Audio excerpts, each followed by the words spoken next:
لا لا تحسب أن الدين بعيد عن حب وحياة. Assalamualaikum warahmatullahi wabarakatuh. Alhamdulillah, gimana kabarnya teman-teman? Semoga semuanya sehat ya. Semoga kita semua sehat. Di video kali ini kita akan lanjutkan tentang pembuatan aplikasi buku kas dengan menggunakan Microsoft Excel ya. Dengan Microsoft Excel. Dengan formula-formula yang ada. Yang terakhir kita sudah buat sampai buku besar kas ya. Maka kita sekarang membuat tahapan membuat laporan buku kas. Laporannya seperti ini, layoutnya bisa teman-teman sesuaikan seperti ini. Nanti juga teman-teman bisa download file sampel atau latihannya di deskripsi video ini. Filenya bentuk RAR, formatnya RAR, passwordnya ada di video ini. Jadi jangan skip ya. Passwordnya ada di bagian kanan atas. Jangan sampai skip sampai akhir untuk mendapatkan passwordnya. Baik, kita lanjutkan terkait dengan membuat laporan buku kas. Yang pertama ini sudah saya copy seperti sebelumnya ya.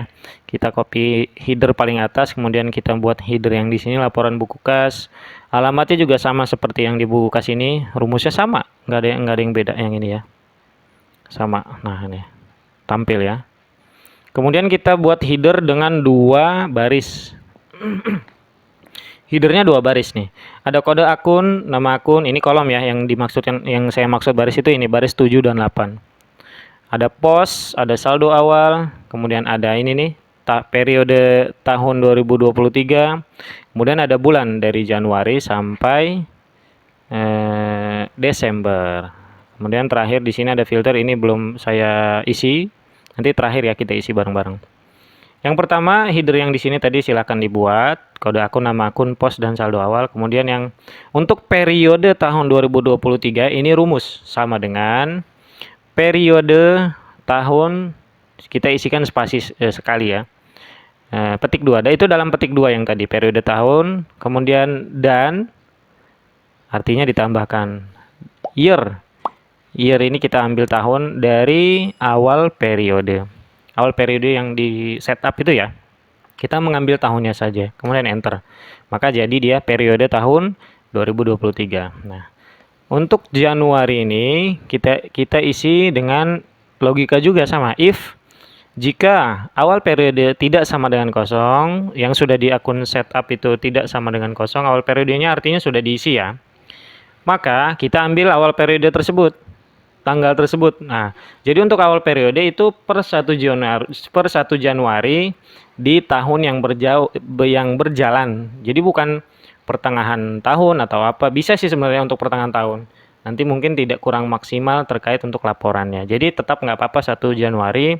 Untuk transaksi, misalkan transaksinya ternyata ada di Juli, ya nggak apa-apa. Silakan input transaksi sesuai dengan waktu yang memang faktanya. Kita ambil awal periode ini, jika memang awal periode itu tidak sama dengan kosong. Ini kok gimana bisa bentuk Januari, ini custom yang waktu itu sudah dibahas ya. Sudah dibahas, sudah saya bahas terkait customnya, kita isi dengan ini. Hanya saja saya ubah, yang sebelumnya biasa, sebelumnya kan kayak gini nih. DD M 4 kali, Y 4 kali. Nah, itu tinggal saya hapus, kemudian saya isikan M-nya saja. Jadi kalau di sini ini aslinya tanggalnya 1 Januari 2023 itu aslinya. Nah, untuk Februari sampai Desember kita buatkan rumus yang sama. Februari nih kita isi dengan if jika awal periode itu ada datanya tidak kosong ya, maka kita menggunakan rumus idet. Idet itu kita ambil tanggal yang sama, ini start date ya. Tanggalnya mulai dari mana? Nah, kita pilih dengan G8 ini. G8 ini kan tanggal mulainya 1 Januari. Maka nanti tanggal yang akan jadi di sini juga tanggal 1. Itu tanggalnya. Nah, untuk lengkah bulannya, melangkah ya. Dia melangkah berapa bulan misalnya. Kita isi 1. Maka dia nanti jadi dari Januari melangkah langsung ke Februari. Hasilnya jika misal kita enter, jadilah di sini Februari. Kalau kita ubah formulanya dengan lengkap ini tanggal 1 bulan 2 tuh. Jadi ini tanggal 1 bulan 1, ini lompat tanggal 1 bulan 2. Jadi seperti itu. Ini karena formatnya saya ubah ya. Kemudian dari Februari ini teman-teman bisa tarik sampai Desember. Kemudian di saldo akhir ini ya. Untuk saldo akhir sebenarnya tinggal sum aja ya, tinggal sum. Ini bisa kita sum dari, nah ini, dari saldo awal sampai bulan Desember itu. Nah, baru kita mulai mencari penghitungannya, laporan buku kas ya. Yang pertama kita buat yang di sini. Yang pertama kalau 1 itu manual, kita isi 1. Kemudian untuk angka 2 dan seterusnya, itu kita memakai rumus. If, jika, max itu kan angka paling besar ya.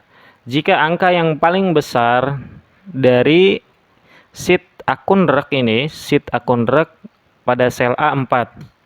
Akun rek ini, A4 itu yang ada di sini. Di sini kan isinya 38 nih. Nah, jika max akun rek yang A4 itu artinya 38 itu kurang dari atau sama dengan A9. A9 itu yang ini, yang tadi kita buat 1. Jika yang 38 tadi kurang dari atau sama dengan A9, maka value if false-nya kosong. Artinya kalau angka itu sudah ada di sini 38, maka untuk selanjutnya itu kosong. Namun jika belum tercapai angka 38, maka kita akan mengurutkan kembali. Nomor 1, maka nanti kita di sini hasilnya nomor 2. Nah, ini ya, muncul nomor 2. Ya, misalkan kita tarik di sini, ya sampai nomor selanjutnya. Kita cek paling bawah, itu pasti angka 38 ini yang terakhir gitu ya. Jadi sesuai.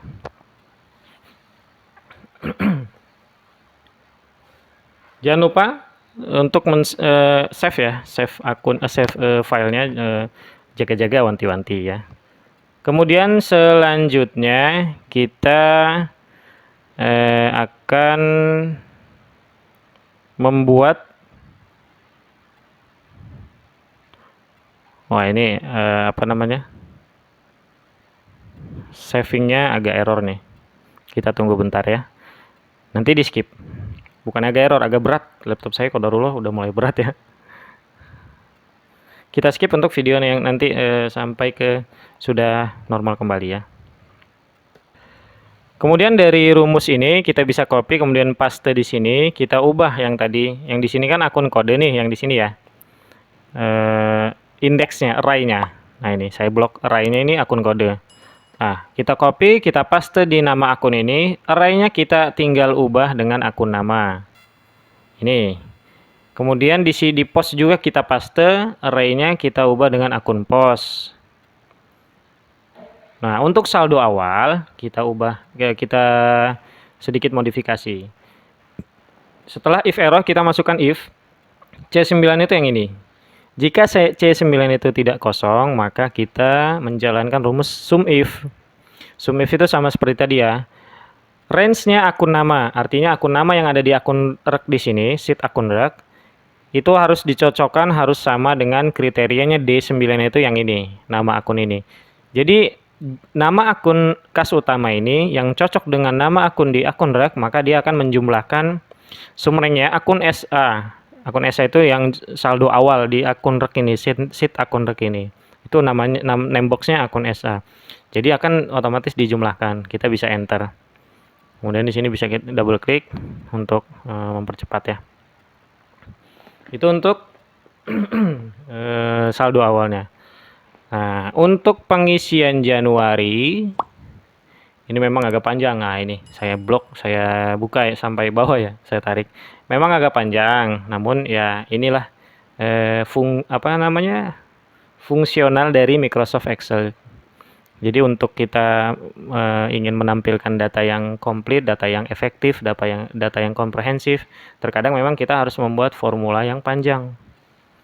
Tapi jangan khawatir, insya Allah nanti perlahan kita memahaminya dengan baik dan benar. Kita isikan. If error sudah saya buat. Nah, kalau maksudnya nggak error ya value-nya ini, rumus ini berjalan ya. Kalau error maka kosong. Kita tambahkan if dan n. Artinya logikanya harus sama. lebih dari 2 tapi harus sama. Misalnya nomornya 1001, nama akunnya harus kas utama, posnya itu harus debit. Itu perbedaan N dengan OR. Kalau OR kita atau pencarian datanya atau, tapi kalau N harus sama. If N, nah, artinya jika C9 itu tidak kosong, itu yang pertama kategorinya. Kemudian E9 itu sama dengan debit, yang ini ya, E9 sama dengan debit. Baru kita tutup dulu, tutup kurung dulu. Kalau kategori ini benar, maka kita akan menjalankan rumus sum if. Seperti yang kalau yang ini kita menggunakan rumus sum if ada S-nya ya. Kalau sebelumnya kan sum if aja, ini sum if ada S-nya, sum if S. Sum if S ini untuk menjumlahkan sesuai dengan kategori yang kita tentukan. Ini sum ranknya JR jumlah. JR jumlah itu jumlah yang ada di jurnal transaksi yang sudah name box-nya kita ubah ya. Kita akan menjumlahkan data di jurnal transaksi yang ada di bagian kolom jumlahnya. Kriterianya yang pertama, ini yang pertama nih. Jurnal tanggal JR-TGL ini. Ini kriteria pertamanya. Titik koma ya. Nah, kita buatkan petik 2 lebih dari atau sama dengan. Lebih dari sama dengan petik 2 lagi, kemudian dan kita tambahkan dan G8. G8 itu yang ini nih, nama bulan Januarinya. Ini saya geser dulu nih. Ntar ya, aduh. Afwan. Ntar kita geser dulu. Nah, ini gini. Tapi yang di sini Januari. Kemudian kita absolutkan, ini kan tadinya hasilnya gini. Kita absolutkan sampai dolarnya di tengah, tanda dolarnya di tengah. Artinya dia mengambil sel yang atas ya. Itu kriteria pertama. Sama dengan atau lebih dari ini. Artinya di tanggal itu kita akan menjumlahkan antara tanggal 1 Januari sampai 31 Januari. Kemudian kriteria keduanya sama, JR tanggal itu kurang dari atau sama dengan dan. Ini dan ya. EOMON kalau sebelumnya IDET, ini IOMON. EOMON ini mengambil tanggal akhir di bulan tersebut. EOMON ini dalam kurungnya G8 itu yang ini, berarti ini isi yang EOMON ini 31 Januari 2023. Jadi yang pertama, yang kriteria pertama itu tanggalnya lebih dari tanggal 1 Januari. Kriteria yang kedua ini nih, tanggalnya kurang atau sama dengan dari 31 Januari. Jadi kita menjumlahkan dalam satu bulan. Kriteria yang ketiga, JRDB, yaitu akun debitnya, itu sama dengan yang ini nih, akun JRDB. Kriteria yang ketiga, harus sama dengan akun yang di sini. Nah, udah itu tutup kurung. Itu yang dijumlahkan. Tapi kenapa ini bisa panjang? Karena di sini ada di sini teman-teman bisa lihat ada minus ya, ada kurang. Ini yang saya blok ini. Ini untuk mengambil jumlah yang ada di akun debit. Yang di sini nih ya. Saya blok, kita ke jurnal transaksi dulu nih. Nah, ini akun debit ini kita menjumlahkannya yang ini, jumlah transaksinya nominalnya. Kriterianya kita mengambil yang akun debit ini. Nah, jadi yang di sini ini ada kurang, itu artinya kita kurang dengan akun kreditnya, yaitu pemasukan dikurangin pengeluaran. Jadi rumus yang kesimpulannya, jika E9 ini sama dengan debit, maka pemasukan dikurang pengeluaran. Bukan pemasukan dikurang pengeluaran ya, maaf. Artinya debit dikurang kredit. Itu karena akun debit ya. Pengurangannya di sini kita sebenarnya copy data dari sini. Ini saya copy yang di sini nih. Copy. Kemudian saya paste di sini yang di pengurangan tadi. Sampai sini ya. Nah, perbedaannya tadi di sini kan JRDB nih. Kriteria 3-nya. Kriteria 3 yang di sini tadi itu kita ubah JRKR, itu saja sih bedanya ya. Kemudian tutup kurung. Ini jika rumus benar. Jika rumus salah, artinya kalau ini bukan debit, artinya ini kredit nih. Baru kita tinggal balik aja. Ini saya ubah aja, Saya hapus dulu nih. Nah, value equals jika salah ya, kita ambil yang pertama di sini. Ini kan kredit nih, kita blok yang di sini. Kredit. Kita copy, kemudian kita paste di sini. Paste. Nah, kemudian kita kurang. Kita tambahkan kurang, kredit kita kurang dengan debit. Debit itu yang ini tadi, yang sudah kita buat nih. Kurang dengan debit. Sudah, habis itu baru kita tutup. Baru bisa kita blok. Bisa double klik dulu. Atau teman-teman bisa copy langsung dari sini sampai ujung sini. Sini ya. Copy dulu sampai ujung, sampai Desember. Kemudian double klik isi yang di sini. Nah, sebelum double klik ada akun yang harus kita ubah satu akun yang harus kita ubah, yaitu akun laba rugi tahun berjalan. Nah, ini ya. Laba rugi tahun berjalan. Rumusnya dia beda sendiri. Ini rumusnya. Kita bahas rumusnya aja dulu sebelum kita copy yang dari atas. Karena kalau kita copy dari atas, otomatis yang di sini sama, tertimpa sama seperti rumus yang ini ya. Nah, ini kan rumusnya beda sendiri. Sum if-nya itu kita menggunakan LR in. Yang kita jumlahkan pertama itu laba rugi yang pemasukan yang bagian di sini nih, yang sudah kita buat tadi name box-nya. LR in dikurang, ini LR in ya. LR in kurangannya ini dikurang LR out. Kategorinya sama. Kategorinya itu pertama tanggal itu lebih dari atau sama dengan tanggal 1 Januari. Kemudian tanggal juga kurang dari akhir bulan. Artinya dalam 1 bulan, sama kriterianya. Bedanya akun debitnya nggak ada diisi.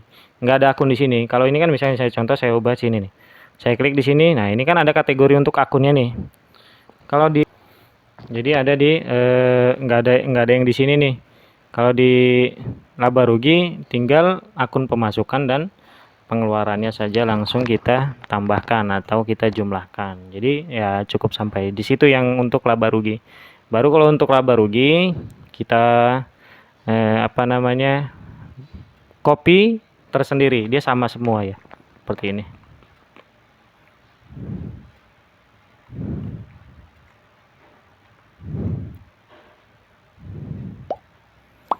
Ini untuk penjumlahan sudah. Ini coba kita tarik dulu ya, supaya tidak kepenuhan di atasnya. Ini sudah semua akun yang dijumlahkan. Jadi dia sudah otomatis ya, kalau pemasukan ya dia pemasukan menjumlahkan. Untuk saldo akhirnya bisa dilihat di sini nih, yang tadi sudah kita buat rumuskan. Misal contoh, ini kan kas utama nih. Saldo akhirnya ada 27.095.000. Coba kita cek ya. Ya ini ya. Balance ya sama ya saldonya ya. Kita ubah coba ke Bank BSI misalnya. Saldo awal 500, saldo awal kosong, saldo akhirnya 500.000. Bank BSI coba kita lihat ya. Ini Bank BSI. Ya, 500.000 ya. Nah, di sini kita akan membuat rumus filter untuk merapikan datanya. Rumusnya sama dengan if kita ambil data yang ini. Nama rekening ini ya, tidak sama dengan kosong. Maka titik koma, kalau ada isinya maka isi dengan 1. Kalau kosong, maka titik koma isi dengan 0. Sudah, sampai situ saja, kemudian enter. Kita tengahkan dulu ya. Kemudian ini kita copy sampai yang paling bawah. Afwan, ya ini sampai sini ya. Nah, jadi kalau ada isi dia 1, kemudian kalau nggak ada isi dia kosong. Untuk merapikannya, kita blok yang kita buat tadi itu, kita ganti warna fontnya dengan warna putih supaya tidak kelihatan. Kemudian kita bisa ubah dengan sorting ya, filter. Kita tempatkan pada header ini filter, kemudian Ctrl Shift L. Itu kombinasi untuk shortcutnya ya, Ctrl CTRL Shift kemudian klik L. Filter ini kita klik, kita uncheck list yang nolnya. Kemudian kita klik OK. Maka data yang muncul itu yang hanya ada nama akunnya saja. Kalau nggak ada nama akun ya nggak muncul. Kita cek ya. Ini. Kita scroll ke bawah. Ya. Setelah ikhtisar nggak ada lagi karena sudah terhide dia ya. Sudah otomatis disembunyikan. Baik, untuk laporan buku kas, alhamdulillah sudah selesai. Selanjutnya nanti di video terakhir kita akan membuat sheet beranda untuk merapikan tampilannya. Jadi kalau dari beranda itu aksesnya banyak. Jadi kita bisa buat sesuai dengan kebutuhannya masing-masing. Jadi seperti itu ya. Jangan lupa bagikan video ini supaya bisa mengambil manfaat untuk orang-orang yang lain, teman-teman kita yang memang mungkin masih bisa untuk dikembangkan kembali ya. Barakallahu fiikum.